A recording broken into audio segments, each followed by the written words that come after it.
Hello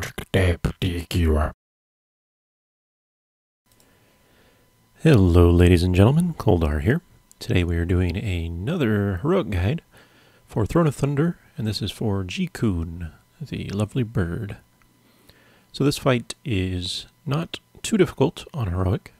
It's definitely a big step up from the first boss, Jinrock, but we decided to put in some time on this encounter because mechanically it didn't seem all that different from the normal version.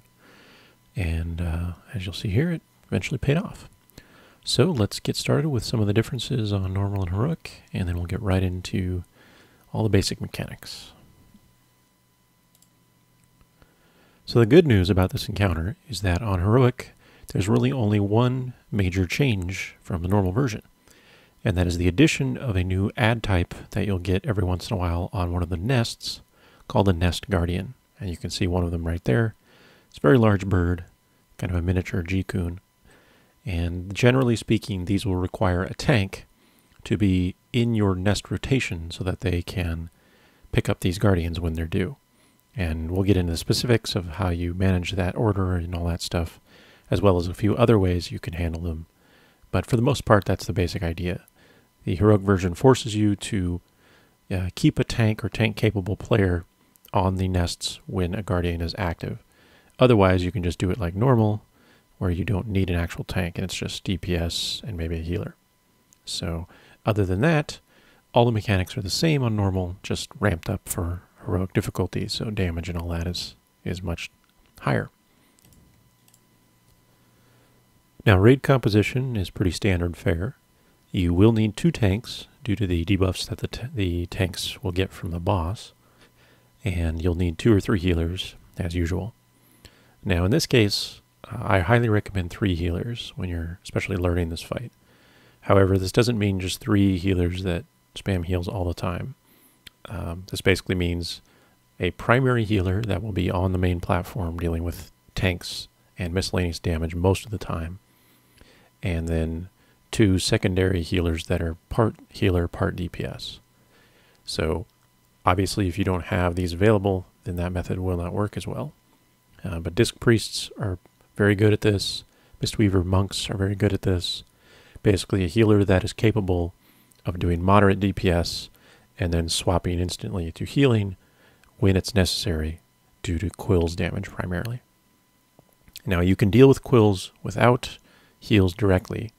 On my monk, for example, Quills did about 680,000 damage over the 8-second period, and it's a fairly common cast about every minute.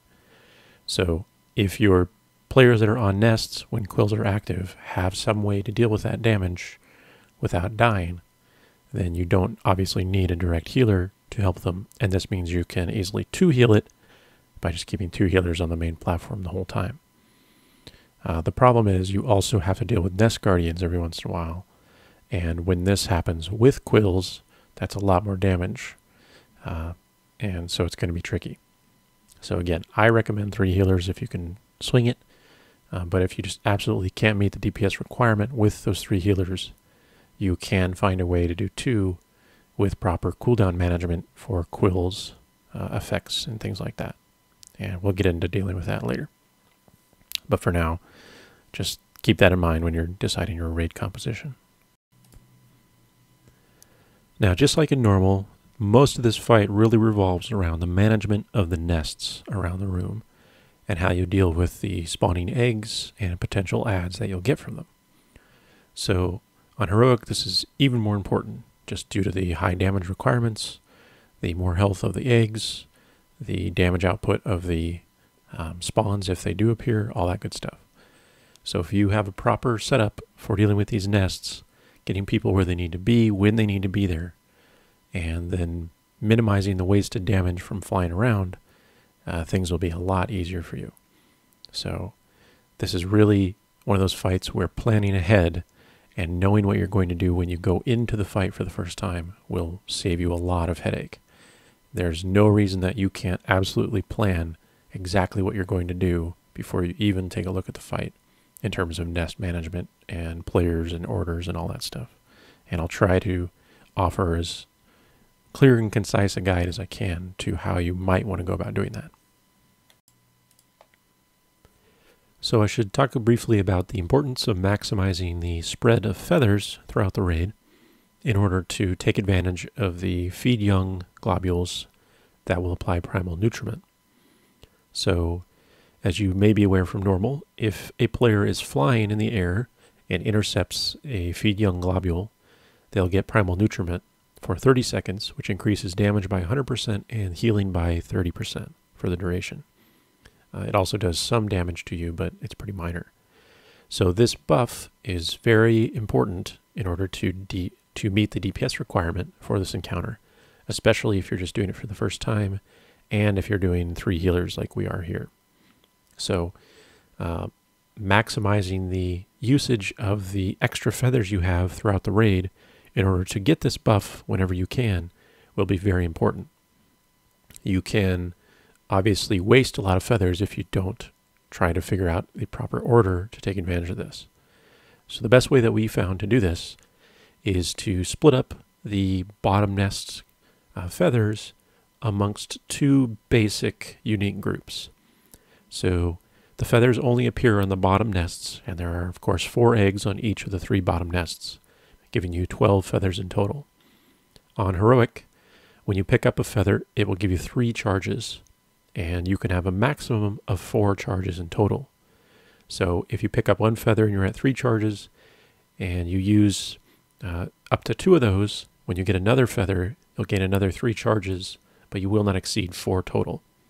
So this allows a player that got 2 feathers at some point during the bottom 3 nests to be able to fly back to the main platform and then through all 3 of the top nests in order if they need to.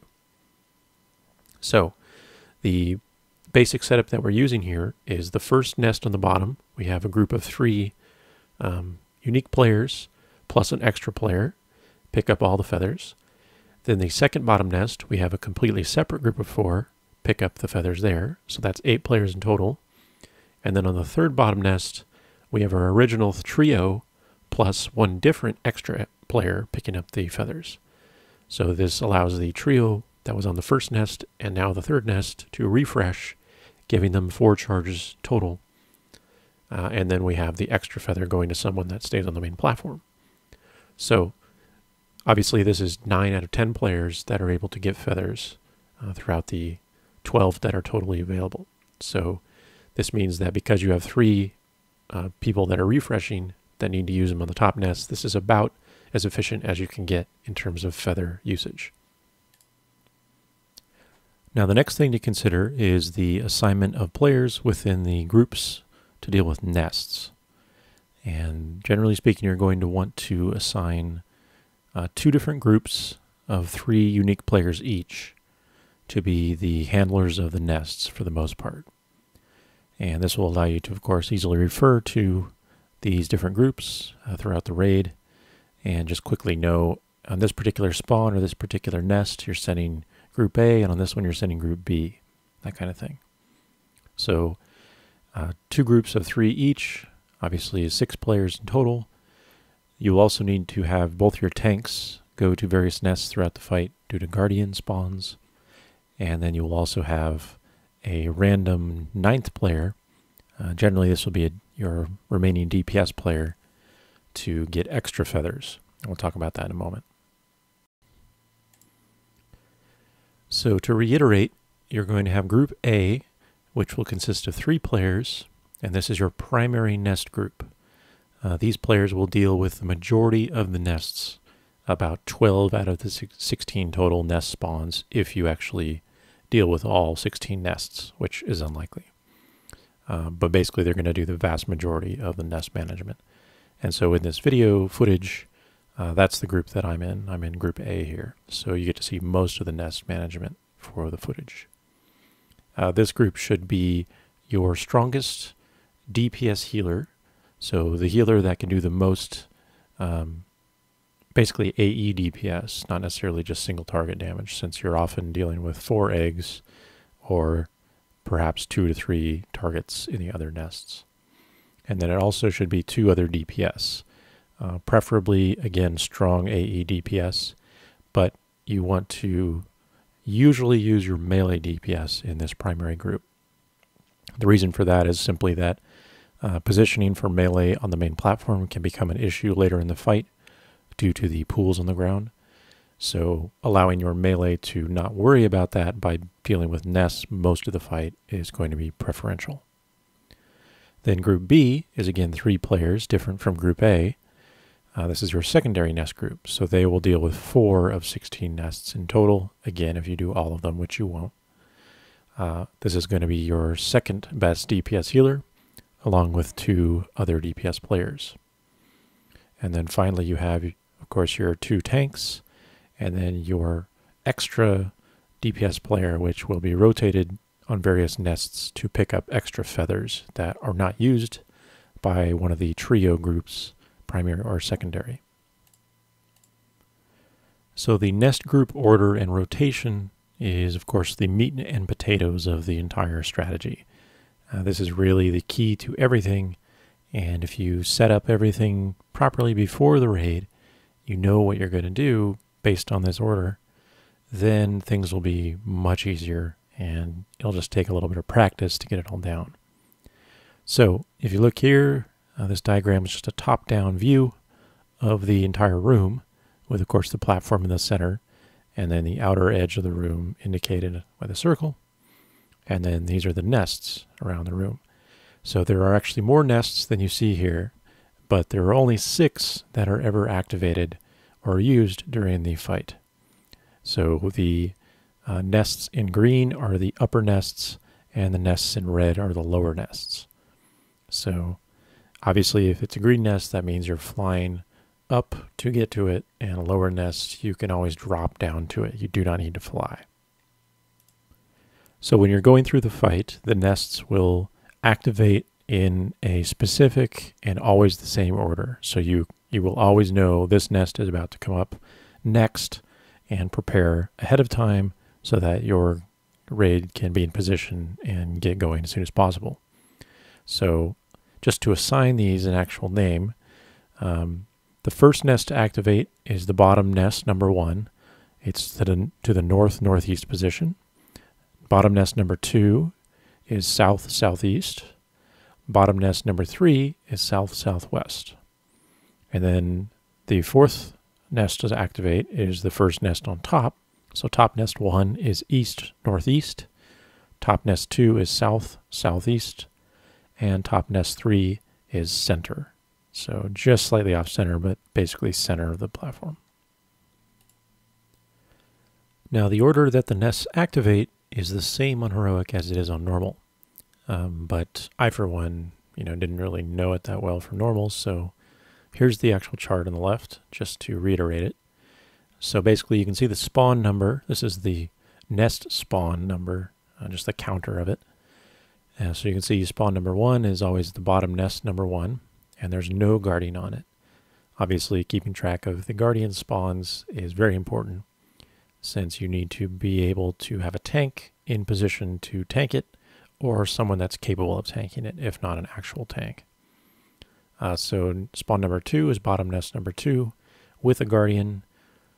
Number 3 is bottom nest number 3 with no guardian, and so on. I won't read it all for you. Now, the important thing to note is that nests always go in order. So you'll always get bottom nest number 1, 2, and 3, and then top 1, 2, and 3, and then the process repeats. However, the guardian order and assignment is not a pattern. So you can see it's in bottom nest 2, and then top nest 1, and then bottom nest 2 again, but then the next time it's top nest 3, and then you don't get any in the second round, or the third round rather. So you basically get 4 guardians, always in the same positions, always at the same time. So again, you can plan for all of this, and doing so is vital. All right, so now that we've got the rotation order, let's add in the actual group assignments as well as the feather assignments. That is, who is picking up the feathers from the bottom nests on each particular spawn. So I'm just going to go through the whole thing here because some of them need to be talked about a little bit more. So spawn number 1, of course, is bottom nest number 1. with no guardian. So this is group A. Again, this is your primary nest group players. And the feathers from that will be picked up by group A plus tank A. So just one of your tanks, in this case, assigned to the name tank A. And then spawn number 2 is bottom nest 2 with a guardian this time. So we have group B handling this plus tank B. So this, of course, is the tank that did not pick up the feather in spawn number 1. So this tank will be on the boss at the start of the fight, and once tank A returns from the first nest with their feather and taunts, then tank B is free to go handle the guardian on spawn number 2. Then spawn number 3 is bottom nest number 3. This is back to group A, and the feathers are assigned to group A, so those 3 members are getting a refresh, which will give them 4 stacks, their max 4 stacks, and allow them to deal with the top nests later on. In addition, you also have 1 extra feather, so this goes to one of your extra DPS players. Spawn 4 is top nest number 1. This has a guardian on it, so you need group A to go up there, along with a tank. So this time it's tank A that's going up. And this means that that tank that picked up a feather from the spawn number 1, the first nest, will then be able to fly up when it's necessary to handle this 4th spawn. And then once that is killed, tank A can drop down and taunt the boss off tank B at the time. Then spawn 5 is top nest number 2 with no guardian, so this is group A by themselves. Number 6 is top nest center, again no guardian, so group A again. Spawn number 7, the rotation repeats, so we're back down to bottom nest number 1 with no guardian, and this is group A again handling it. Feathers this time go to group A once again, but the extra can now be assigned to an extra DPS since the tank does not need any other feathers since there are not that many flight periods for tanks. So 1 feather will sustain a tank throughout the entire duration of the fight. Now bottom nest number 2 once again does have a guardian. So this is group B plus tank B just like before. And again, the feathers are to those players once again because it's hard to avoid the feather going to tank B when they're down there. So there's no reason not to, really. Now, when you get to spawn number 9, things start to get a little different. You'll notice that 9 and 10 are slightly colored different. And this is because these occur simultaneously. So up to this point, you just get 1 nest every 40 seconds in order, one at a time. However, spawn 9 and 10 happen simultaneously, so you obviously need to deal with 2 nests at the same time. This is the only time it occurs, so it's a little bit interesting. Luckily, there's no guardian to deal with, so you're okay there.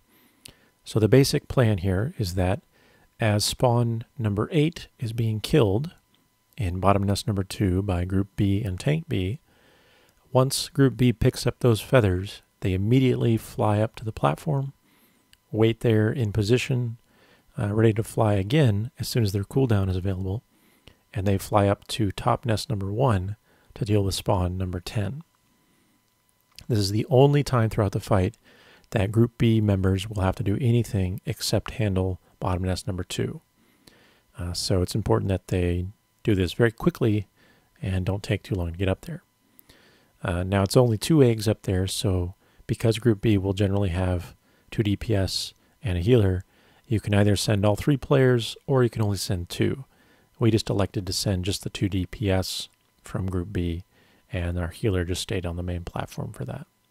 So you don't need the extra damage from the healer in that case, since there isn't a quills to deal with during this time. Anyway, meanwhile, spawn number 9 that also occurred is bottom nest 3, and that's handled just by group A like normal, with feathers going to group A to get their 4 stacks again, and the extra feather going to the extra DPS. And then once 9 and 10 are dealt with, then it's back to 1 spawn at a time. So we have spawn 11, top nest 2, no guardian, group A once again. And then 12 is top center, but a guardian does spawn on this one. So unlike before where you had a guardian in top nest 1, this time you get the guardian in top nest center. And this is handled by tank B. So tank B will handle 3 guardians compared to 1 guardian for tank A, as you see in the order there. So spawn 13 is then the final change. So this is the rotation starting over again on bottom nest 1 with no guardian. This time you're actually using 4 DPS. This should be your 4 strongest DPS players. You don't need a healer because there isn't quills during this. You don't need a guardian, or tank rather, for the guardian. So your 4 DPS, kill the eggs there, get all 4 feathers, and then come back up to the main platform. And from that point forward, you don't deal with any of the nests. By the time the 16th spawn is occurring, you're going to hit Berserk anyway. So you need to give yourself enough time to actually have enough DPS on the boss to finish him off before Berserk hits. And getting the extra feathers on all of your strong DPS just at this moment, and then allowing them to get the 100% damage buff for the last little DPS burn is a good idea. So this seems to be the best timing that we found for that. But otherwise, the basic plan here is that once the guardian is killed in spawn 12, you can either do 1 more nest and then stop, or just stop after spawn 12 and just push the boss from that point forward. So now let's talk about some tips for moving between the nests, and especially dropping onto the bottom ones, as those can be tricky if you're not careful. So you look here, we're just dropping onto the 3rd bottom nest, and you can see that this one is really close to the platform. So if you were to just run straight off the edge or jump even, you would just fall so far out that you'd miss the nest entirely. So the easiest way to get onto this nest reliably is to simply turn around, so your back is to the edge of the platform and the nest, and then just back away slowly. So since you're backpedaling, you move at a much slower rate, and this will allow you to just drop onto the nest. Now, here you can see I'm getting ready to move up to the first top nest, and it's right underneath purple, so I'm just getting in position preemptively. And this is a good idea for everyone that's going to any particular nest. Try to get in position beforehand. And here you can see we're dropping from the top nest. This is back down to spawn number 7. And when spawn number 7 is about to come up, you will get quills.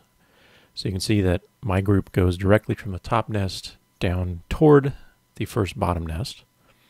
But we stop briefly on the platform there, and I use cooldowns to help my group survive during the quills because we're transitioning at that point. If you wait up top to heal through the quills before you drop down, you will not get here fast enough, and you'll have to make up a lot of potential DPS. So you want to be on the nest position as the eggs spawn rather than afterward. So just a general tip, basically. If you look in the top left near the blue marker, you can kind of see the Group B players dropping off to get to the second bottom nest. So those players have to do some sort of movement increase ability to get to the second bottom nest. It's really far away, and it's very difficult to just run and jump directly out there. So the easier way to do it, the more reliable way, is to use players in Group B that have some movement increase effect that they can use. So they just increase their movement speed temporarily, and then they just run straight off without having to worry about timing a jump or anything like that. So it's sort of the opposite of getting to the third nest where you backpedal. In this case, you want to go faster, but you don't want to have to rely on that jump mechanism to get there. And so here, just repeating, as you can see, getting in position to go up to the next nest, which I know will be right above me. So getting as close as I can while I'm waiting for my feather cooldown. And then, again, here's the transition between spawn 6 and spawn 7, dropping down using cooldowns. And then once we're safe, then we can keep going the rest of the distance. So next, talk a little bit about the feed young pickups and some tips for this. The basic idea here is if you have a feather to use to pick up feed young for the nutriment, you just want to wait until feed young starts to cast, which will usually occur right after a flock is spawned or a nest is spawned. So there you can see feed young is cast shortly after that second nest, and I just fly up and intercept it as it's being flung toward the active nest. It always goes basically in the direction of that nest, so you can kind of preemptively get in position. Here you see the second round, so just after nest 8, this time you get downdraft before the feed young occurs. So this is why it's important to actually wait for the cast to begin before you take your flight, because otherwise you'd just waste it. So there's the feed young for nest 8, or spawn 8 rather. And so just picking that up, again it's going toward the nest, so you can position yourself slightly above Ji-Kun in the direction of that nest and easily get it. Here we have shortly after we're killing spawn 9 and 10, the double spawn. If you have enough DPS from group A, you can actually intercept feed as it's flying and you make your way up to the main platform. So there, this can be done by group B pretty much every time as well if they wait a while before coming back up. But this way you save an extra feather essentially, picking up the buff at the same time you're using that feather to get back to the main platform. And here we have kind of just a repeat. So that's the basic process though. Wait until feed young is being cast if you're on the main platform, and if you're not on the main platform, if you're on a lower nest, you can often delay flying back up so that you actually intercept feed as you're coming up. Obviously you don't want to do this if you have somewhere to be, because that feed is generally going to coincide with an active nest that's coming up. So don't delay if you're actually trying to be somewhere else, if you're assigned to the next nest or something. But otherwise, getting that buff for 30 seconds, as long as it takes you less than 30 seconds of wasted time getting it, then you'll get a DPS gain because it's 100% for 30 seconds. So as long as you don't do 200% damage for 30 seconds and then 0% damage for another 30 seconds, as long as you do more damage than that, you would be better than breaking even, and therefore it's beneficial to get the buff. So yeah, just wait for the feed young cast and you should be fine. So the last overall point I want to talk about is just general tank tips. So tank damage can be quite severe on this fight, especially if your tanks tend to have low avoidance, because this will increase the stack count of infected talons that they get. And this damage adds up very, very quickly. On Heroic, it does 30,000 damage every 3 seconds per stack. So while it doesn't last very long, you can drop it quickly when you tank swap. Any tank that has low avoidance is going to get a lot of stacks very quickly, and this damage is severe. Obviously, in addition to that, you have the big hit from the Talon Strike as well, or Talon Rake rather. So you need a minor mitigation ability for that, and you also need to avoid going over 2 stacks on any given tank. So the Guardian tank order that I outlined in the previous section should suffice. At least it worked for our tanks, and we have 1 monk tank with high avoidance and 1 paladin tank with low avoidance. And so having our monk tank be the tank B or the primary guardian tank, that order seemed to work out for us. So you can adjust as necessary, but the basic idea here is to use mitigation cooldowns for the Talon Strikes. It has a short cast time, so make sure your tanks are quick to react and use that ability when that Talon Strike is hitting. And otherwise, try to maximize avoidance to avoid the stacks of the dot whenever possible. It's also worth noting that the actual Guardian tank order does not have to be set in stone. You just have to be able to actually swap your tank when necessary before a Guardian spawn occurs. So that way that a new tank that's coming up to take on the Guardian is the one that was just tanking the boss. And that way the tank that's on the boss at the time is not really afflicted by high dot stacks or Talon Rake debuffs or anything like that. So it doesn't have to be the specific order for tanks. They can change it on the fly. It's just important that they, make sure that the tank that's left on the boss can survive long enough. Also, the guardians on the nests should be tanked facing away from everyone else that's on the nest because they have a cleave attack. So you can see there are paladins facing it away from the rest of the group. And usually you want to face it away so that the eggs are behind the guardians so that people can cleave those easily without getting in front. And otherwise, the guardians are stationary. They always have to have someone in melee range. So just get your tank right up in the center when they're about to spawn, and they'll be sure to get initial threat. And then you can go from there. So for the most part, I think I've covered everything fairly thoroughly. And if you are not involved in Group A in particular, you probably don't need to watch the rest of this. This is just going to be a walkthrough for Group A specifically, from the healer perspective, of course. So if you don't need to see that, then as usual, thanks for watching and good luck. Otherwise, let's just walk through the whole thing from Group A's perspective. So you saw we started on the first nest at the bottom. You don't have to be on the main platform when the fight begins. You can be on the nest, ready to go. And just kill everything off quickly. And we've got Group A plus the tank to get the extra feather coming back up. And then we just hang out here, pick up one feed young, there it is there, for the extra damage and healing. Since we're going to get a refresh on our feather, so we have an extra charge we can use for that, basically. And I noticed that as a mistweaver, healer monk, my damage is pretty good on the nests, actually. So that's why I'm in Group A primarily. I've got Rushing Jade Wind spec'd for increasing my spinning crane kick damage, plus it does good damage on its own. Then I have Chi Burst as well, and if you aim properly, you can hit all 4 eggs on the bottom nests. So you can see I kind of position so that they're all in front of me. And then, of course, after spinning crane kick, if you have 2 Chi or more, you can use blackout kick to cleave to targets as well. And again, if you target and position properly, you can usually hit many targets at once. So it adds up pretty well.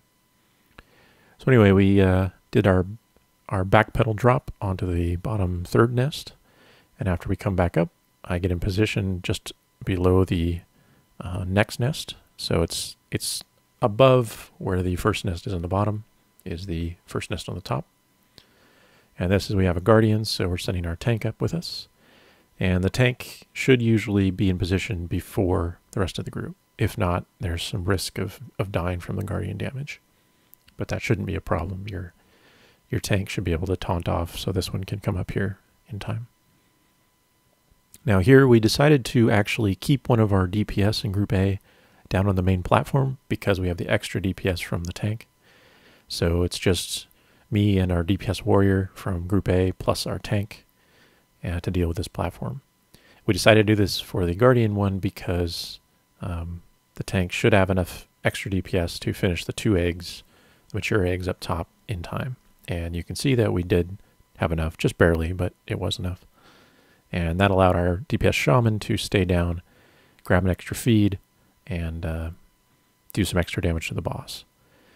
So now we're moving to the second top nest, and our shaman joins us. So this is Group A, just like normal, 2 melee DPS and myself. And then we're flying to the center, which is the last nest in the rotation. And you should always know ahead of time which nest is going to be active next, so you can preemptively move in that direction. There's no point to wait around. This goes even when quills are happening. You should try to find a way to allow you to move while quills occur. So whether that be cooldowns or whatnot, you just have to try to be in position when eggs are spawning. If you're getting over to a nest after the eggs have already spawned, that's bad. Now this timing is important. I talked about it briefly in the movement section. After the 6th nest, as the rotation begins again, Group A is going to restart the rotation and drop down to the first nest. But quills are going to occur right at that time. So in order to get in position on this first nest again, spawn 7, as you see we are here, you have to move during quills. So I use my bubble on the DPS warrior because he doesn't have as strong cooldowns. Then our enhancement shaman uses his own personal cooldowns, and I do the same. And then we pause briefly on the platform if we need to spend some time healing up. So you might have noticed the shaman and I heal each other a little bit before we drop down onto the nest. But moving during quills allows us to be in position on this 7th spawn as they're coming up. And that's really important so that you don't get juveniles, because they will start to spawn faster in the 2nd round. So after that, we're on spawn 8. And of course, this is group B. And as you may recall, you don't get feed young right away. You get downdraft first. So make sure you're aware of that. And I forgot to mention that downdraft can be a tricky thing for melee DPS, especially on the main platform, because the boss is stationary, and therefore the boss will attack anyone that's in melee range if your tank is not. So after downdraft, make sure melee DPS especially stay out of melee range for a few seconds, waiting for that boss to get back in range of the tank, because if your tank is slow movement for any reason, that can be an issue. Your tank should try to move with some movement increasing ability during downdraft so they don't get out of range if possible. So here we go on the final bottom nest in this round. And we have our extra DPS, who's an elemental shaman, drop down and help kill him with us. So we kill him really fast. And the reason that we decided to have that extra player come down and help kill with us is not only is he getting the extra feather anyway, but by getting those killed faster, we get on the main platform faster. And this starts our feather cooldown faster, so that we can be certain that our feather is available to fly up to the next nest in time. This is not so important on this 11th nest, since we had the double spawn before, but it's very useful going from the 3rd spawn to the 4th spawn, where the guardian is on the 4th one. Especially if you leave a DPS behind like we did, you definitely want that extra player, or that extra time rather. So spawn 12 is again the center, and we're leaving our enhancement shaman down below, just like before, because we have extra DPS from the tank. So this time we've got our monk tank up here, and he does pretty good DPS. And this will also have a quills that starts around this time, so you can see I'm just doing my best to keep our group alive. You don't have to worry too much about their health level as long as they're going to survive the quills. And then once the quills is over, there shouldn't be any other damage up here, so you can just heal up slowly after that. I'm focusing mostly on doing DPS after quills is no longer an issue. And you see we just get the juvenile just like before, so that's the basic idea, just enough damage to do it. And now we are preparing for the final burns. So spawn 13, we're doing the 4 DPS that are going down to the 1st nest. So this is our 4 strongest damage players.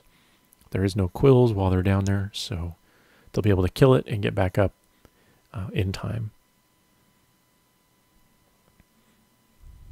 And I'm just looking over there just to make sure they're okay. So there they're flying up to pick up feed as they come up. So that's perfect timing. All 4 of them got the buff. And this way they're not wasting a feather, as mentioned before, to pick up a feed. They basically get back up and get feed at the same time. Now the DPS timing is important. So we want to start our burn, but we don't want to be using bloodlust and whatnot during downdraft. So you want to wait for this downdraft that occurs between the nest spawns. So shortly after spawn 14 occurs will be downdraft. And after that finishes and you get feed young, this one here, everyone should get the buff. And now you'll want to lust. This is the most ideal time to do your burn stuff because you won't have any movement from downdraft. You'll all have a fresh feed young or primal nutriment buff basically. And it all works out the best. And of course, depending on your DPS, you may have the boss higher or lower than we do in this case. You'll see that we have trouble surviving, but first kills are always that way pretty much. So things will get better as our damage increases and our gear gets better and whatnot. But basic idea here is to stay spread out as much as possible. Keep picking up feed youngs to increase DPS while you have feathers. Obviously your DPS players that got the 4 feathers in the first platform at the start will have enough feathers to last them the entire phase. The the boss will be dead or berserk will happen and you'll be dead before they run out of feathers, as long as they do 1 per feed, so it's not a problem. And you will get, of course, juveniles that will eventually start killing everyone because of the random damage, so that's why it's important to stay spread out and just use all the cooldowns you have available to try to survive long enough to finish the boss. And this final downdraft, I thought this was going to be our demise because of the damage and inability to heal during it, but we were able to hold on just long enough to finish him off. So, yeah, pretty good fight. Not too difficult for Heroic, and seems about right. That is Heroic Ji-Kun. As usual, thanks so much for watching, and please subscribe, and good luck.